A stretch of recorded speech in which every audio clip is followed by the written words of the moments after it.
Hello, everybody. Jim Malone here, coming to you live on Dallas Trading Floor. It is Monday, and the market has bounced just a little bit, but we've moved from a uptrend to a correction. Market was on Friday.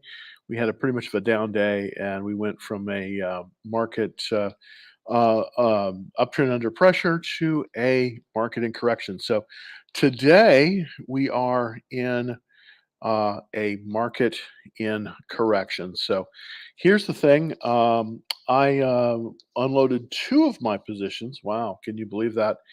And I'm still in two stocks. It bounced a little bit today. We were green on both of those stocks, but yeah, just let's get into it. Basically, the Fed is going to be it's going to come tomorrow, and about 75%, 84% of the traders out there are saying basically we're looking at least a 75 basis point move on the Fed funds rate, possibly as much as, I guess, a point. So that would be pretty amazing. 16% of this. 16% of the traders say it's going to be 100 points. So it's going to either be a three. It's either going to be 3/4 of a percent or a percent full rise in interest rates. And this will be very detrimental to several sectors of the economy, as we all know. Of course, this is to combat inflation, but unfortunately, it's killing the market for certain things. One of them being home building. There's a tremendous overhang right now of unbuilt, unfinished homes, homes that are half finished that are waiting for parts and stuff like that. They're just going to sit there. So it's kind of a mess, and I do expect it to be. I don't think it's catastrophic, but it's just not. It's just more of the same kind of not that great news. So let's get into the action here today. Basically, we were up a little bit on the Dow. Not bad, zero point zero 0.09, not a whole lot. Pretty minimal when it comes to that. The S&P was up, about zero point zero 0.06, not a lot either. Nasdaq was up zero point zero 0.08. So basically a flat day, but an up day. I'll take it. But essentially a flat day. Basically, the Bears versus the Bulls here. We've had a little bit of a pullback in terms of the bear sentiment, but the Bears are still in control right now, 28% to compared to the Bulls. Well, I guess not quite totally in control, to about 32%. So it's kind of mixed. What the writers are saying out there. These are the financial writers that basically do this. But it's getting a little bit more bearish. What I did, I'm about 95% in cash currently. I put out some stuff to the members. By the way, if you're already on the list, great. But if you want to get on the free action trade alerts, just go to www.Dallas Trading Floor, and that's where we go. Now I'm only in two stocks: Petrobras, PBR, and that was up today. And also Cheniere LNG, that was also up today. So let's first of all take a live chart look at PBR, and this is one that I did talk about a little bit about in the email that I just sent out in the afternoon hour, and so let's switch it over here on TikTok. Here we go. Basically, it was up today. It's about 3.21%. It basically came right up to the 21-day moving average and got some strength there, which is great. I do think it's likely to go higher. It's basically been flat after hours. Now, this is a Brazilian company, so this is an ADR, which means that this actually trades on the exchange in Sao Paulo, but it trades as ADR, American Depository Receipts, in New York. So this is a truly interesting stock, I believe. It's a stock that of course I own, but very interesting stock in that it has very, very high. It's a very low PE ratio. It's about a 2, which is pretty much amazing because it's returning about 50% of the value of the stock every year. So amazing in terms of dividends. Let's kind of switch over to the dividend and just kind of show you that what's going on there. And this isn't. It's it's really a little bit extended. Let's kind of. I'm gonna. What I'm doing is I'm moving the for TikTok people here, just to kind of show them sort of where we're at in terms of um, in terms of the funds here. And so basically, the situation here is that with PBR, it's about 9% owned by funds, and it's about 9% owned by funds, which isn't a lot, but they've been increasing.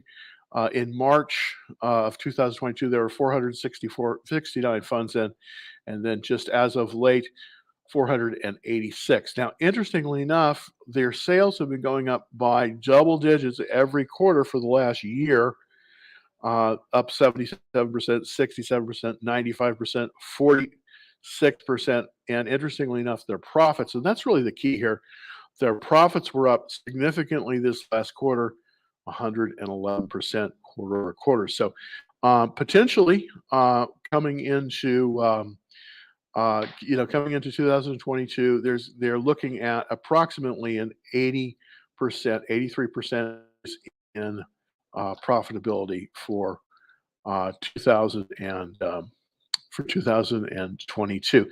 Now they're saying that it's gonna pull down in 2023, but we're not there yet.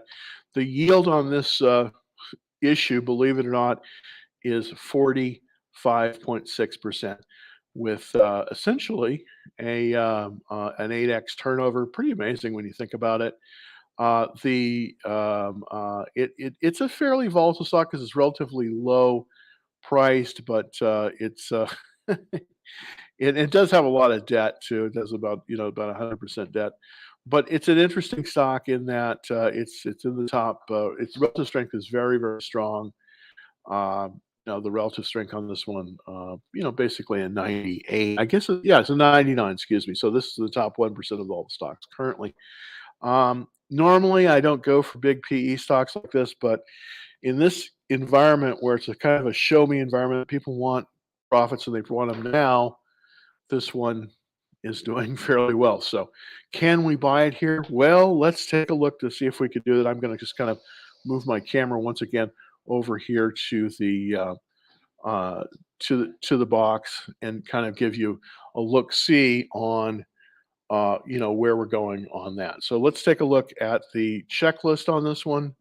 I think it's a still no, it's an 89. It was 100% on Friday. It was 100% checklist.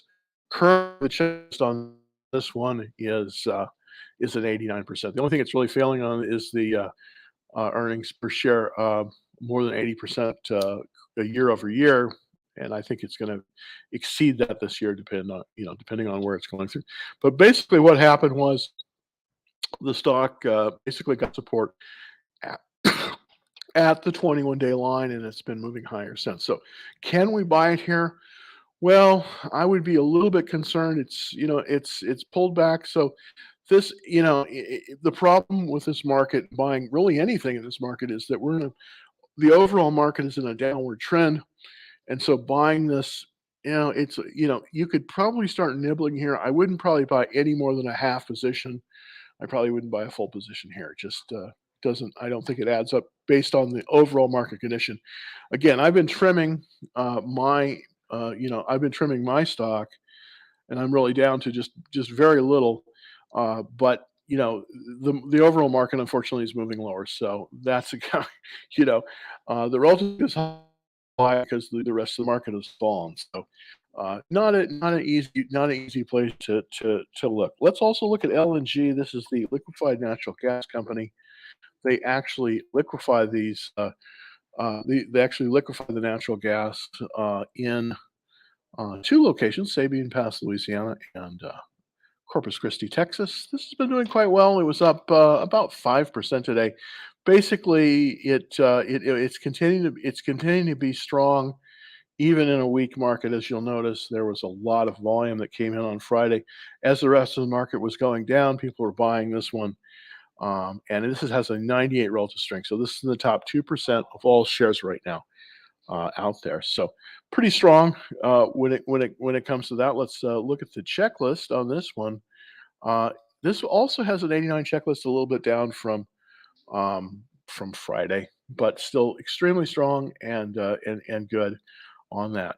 And also, if we look at some of the fundamentals on this, we've been looking at let's move on over here to the fundamentals on this one to kind of give you an idea of sort of where we're at in terms of the fundamentals and what we're looking at.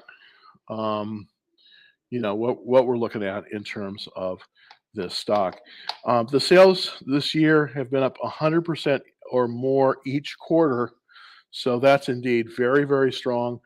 This is one of the reasons why, even in this market, I like this stock because we've had these just very, very strong quarters. Starting a year ago, up 119%. This is the sales, 135%, 142%, 165%. In a market that basically where everything else is losing, this one's winning.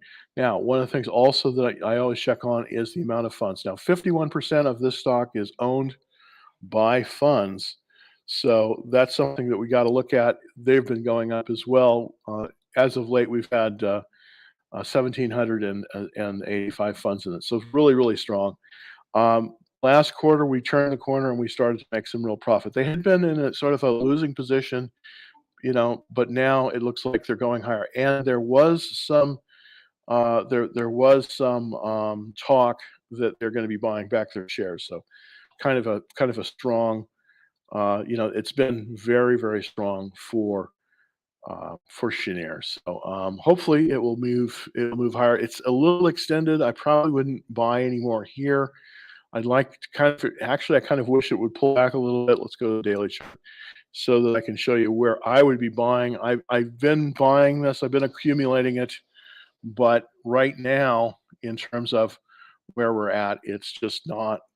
It's a little bit extended, so probably not a great place to buy right here. So something that I just wanted to point out here.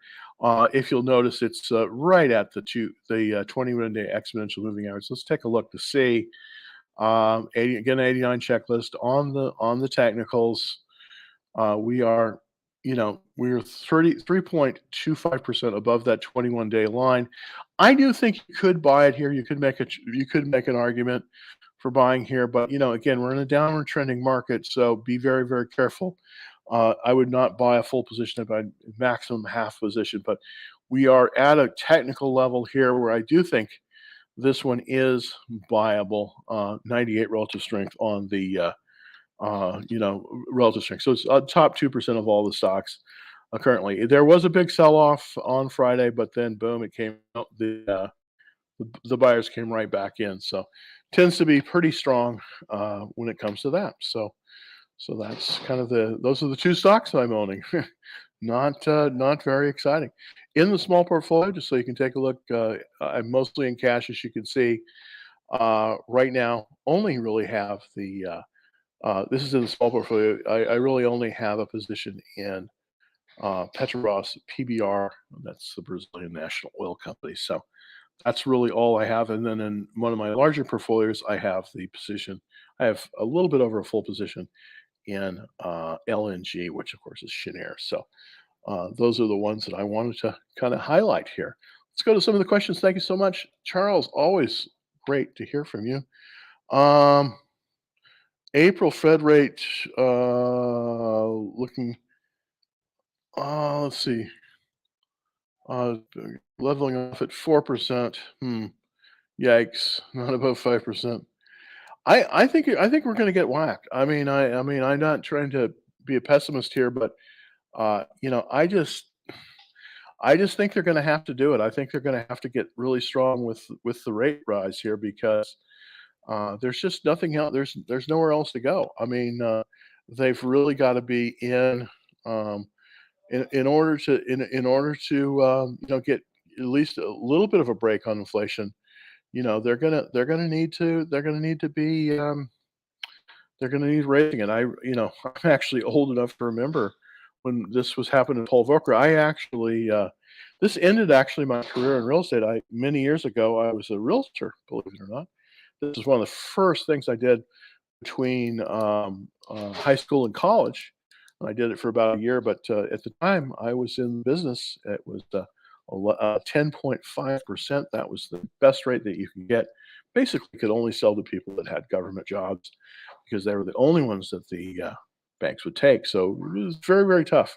It was very, very tough. And this, you know, of course, that was much higher than it's going to be. But I think we're going to see 5.5, 6% potentially before this is over, and that's the Fed funds rate. Of course, the mortgages will be higher. So this is probably going to really kill the real estate market, and it's going to be tough. I mean, I'll be this time. It's going to be kind of difficult out there.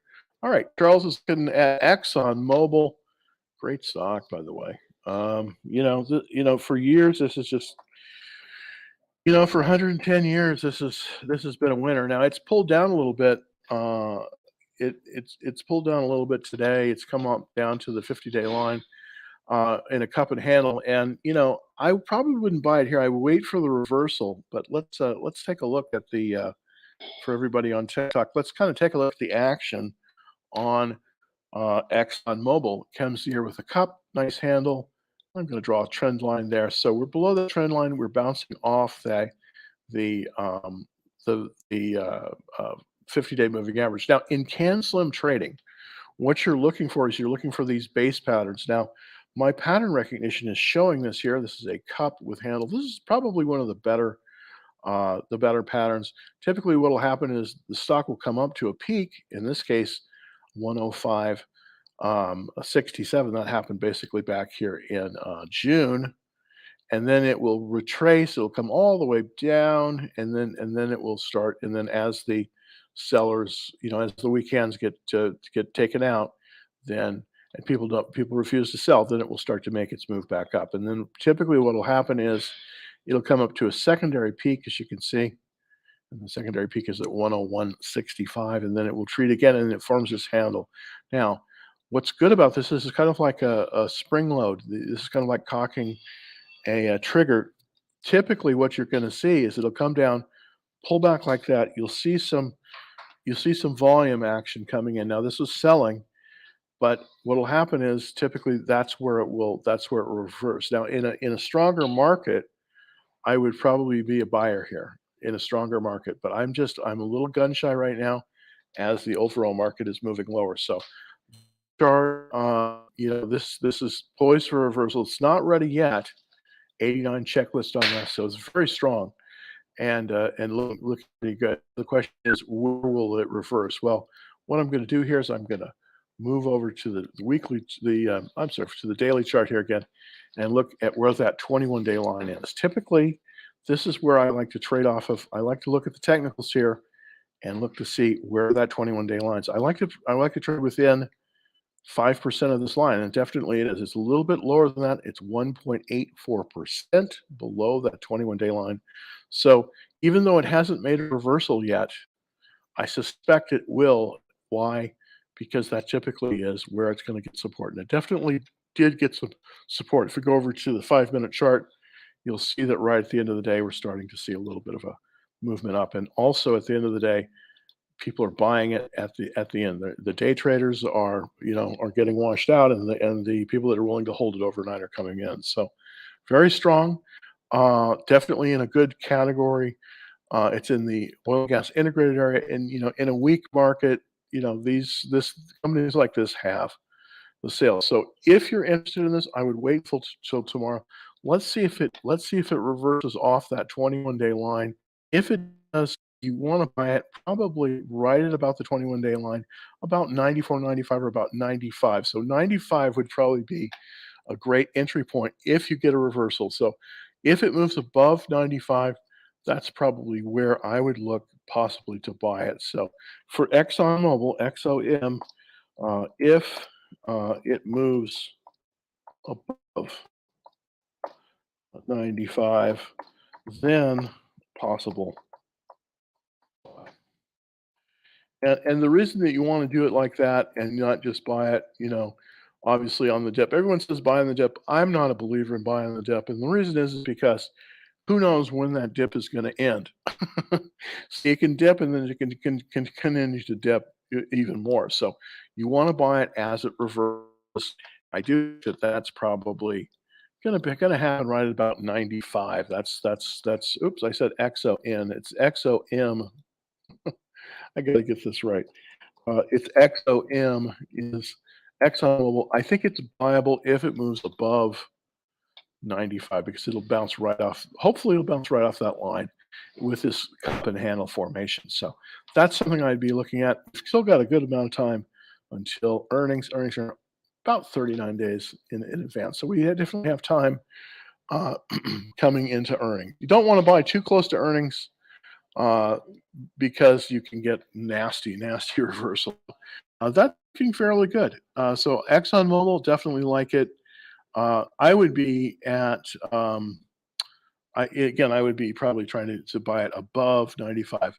All right, we have a question from Tech Talk. It's looking for MGPI.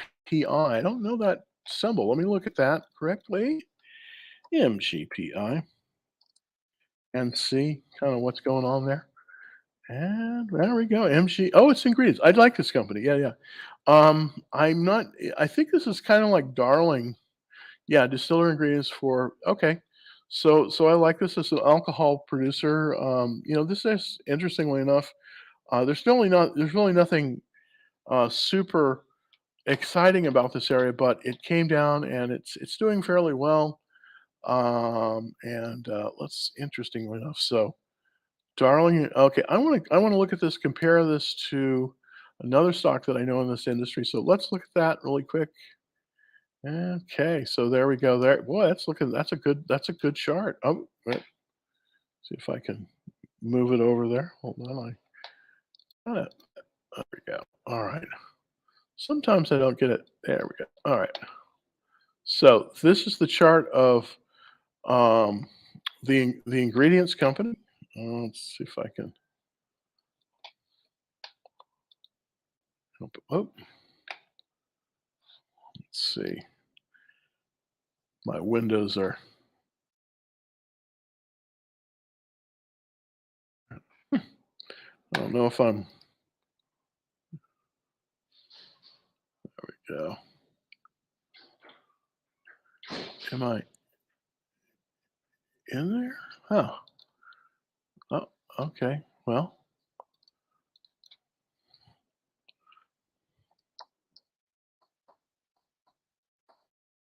if it'll come up here. Lost my win oh, there we go. So now we should be seeing it. Some reason I closed my window. Yeah, there we go. All right. So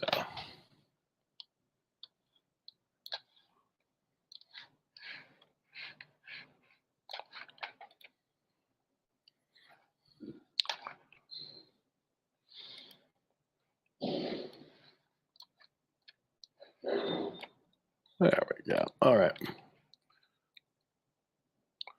little bit of a adjustment problem on my Mac. It didn't quite take information properly. So let's go in back in. Okay, come on. There we go.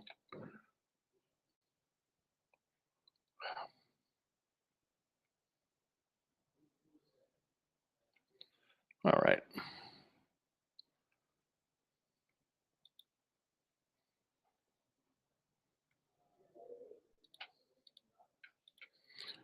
Some reason I've got things doubled up here.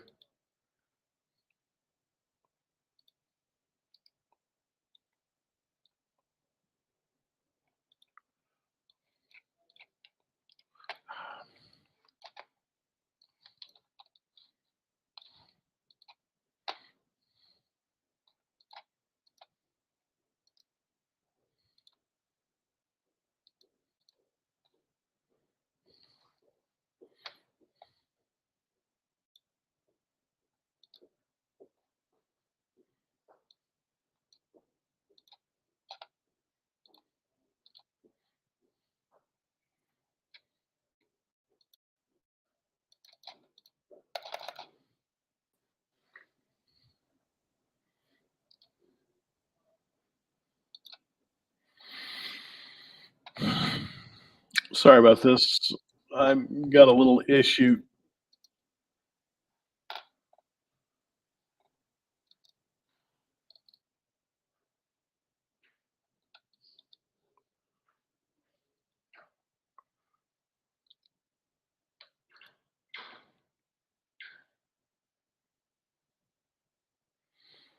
Okay, for some reason it's doubling up.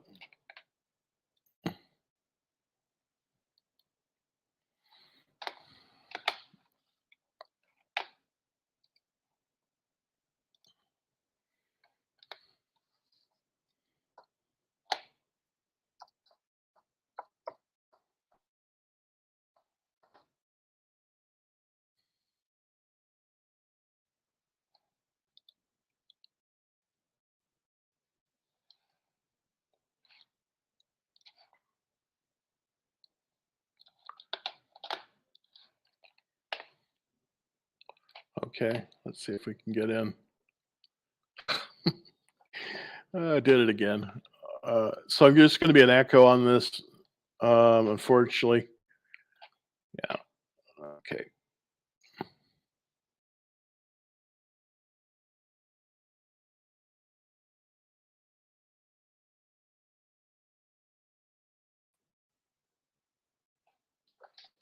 Okay. Boy. All right.